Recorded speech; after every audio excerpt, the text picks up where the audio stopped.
Hey, what's up, Coach? Welcome back to the podcast. Today's episode 173, and the title is How Long It Takes to Succeed.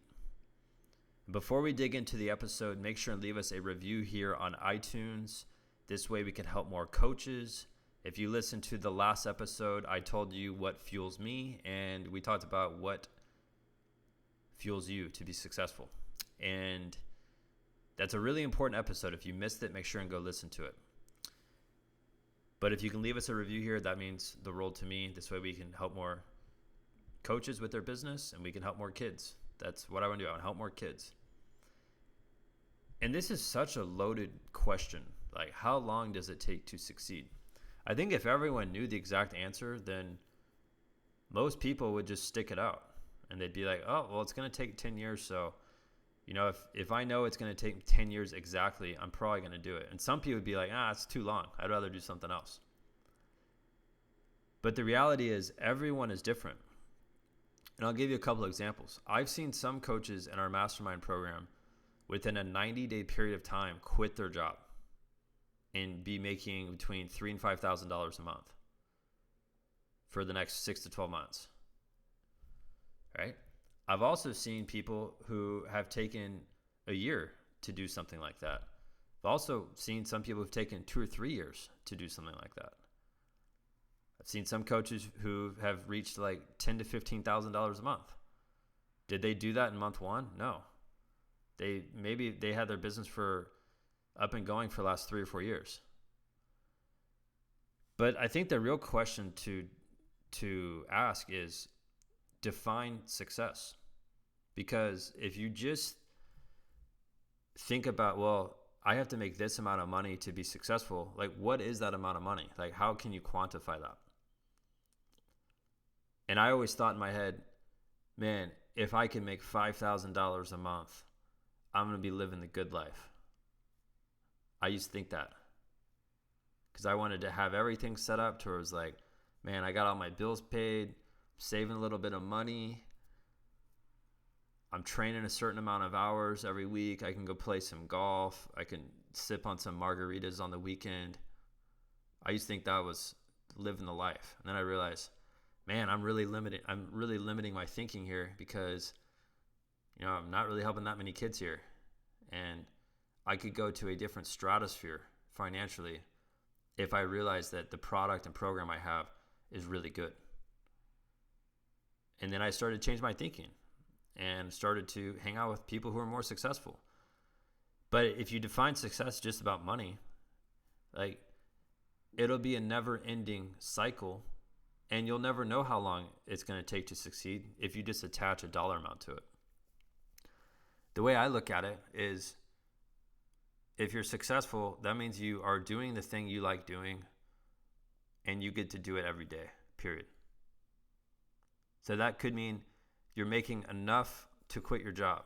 That could be you're making enough to provide for your family. That means you could be making enough to save and invest every month. You're making enough to get out of debt, whatever it is. But it's got to be one of those things that you're fired up about. And this is where I see a lot of coaches quit. They're like giving themselves a 30-day deadline to make money with this business. And I've said this before, but the first 6 months of my training business, I was making nothing. I would drive to Austin and New Braunfels, which is, 45 minutes to an hour and a half just to go train kids, just to get my name out there. And the money I was getting, well, guess what? I was using all that on gas. I was losing all the money. And looking back on it, it made me realize, man, if I didn't put in those long freaking hours, if I didn't make those connections back then, if I would have just thought, well, I want to make money. And if I was rushing myself, I would never be here. I would never be on this podcast. I'd never be helping you.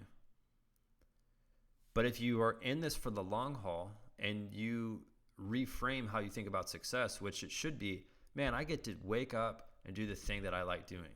Not everyone can say that. Most people on the planet, they hate their job. And you might hate your job if you're listening to this. I don't know. But what I can tell you is you will feel successful. when you're doing the thing that you enjoy. And when that's the case, life feels a lot better, no matter how much money you're making. And you're going to start making more money when you start working a little bit harder at this. And so to answer the question, how long does it take to succeed? That's really up to you. It's not up to me. And even through the coaching and consulting that we do in our mastermind program, I lay out the steps. I keep coaches accountable, but it's up to them. Like, I'm not going to come over to your house or apartment and tuck you in at night and wipe your butt. I'm not going to do that. Right? So with this, you got to take a real deep dive into looking at what are you doing and think, well, how long am I willing to do this? How long am I willing to struggle to succeed with this?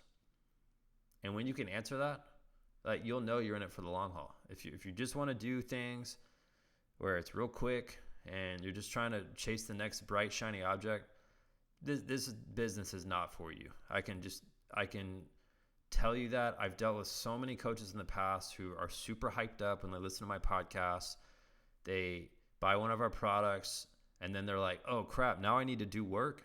Ben's not going to do everything for me. Ugh, this sucks. I'm going to go find someone else who can just do everything for me. That's not how this works. You got to be willing to put in the work. So that's it for today's podcast. Make sure and leave us a review on iTunes. And if you want to learn more about our mastermind program, go to www.buildmysportsbiz.com and then click on mastermind at the very top. From there, you can learn more about the program. All right, peace.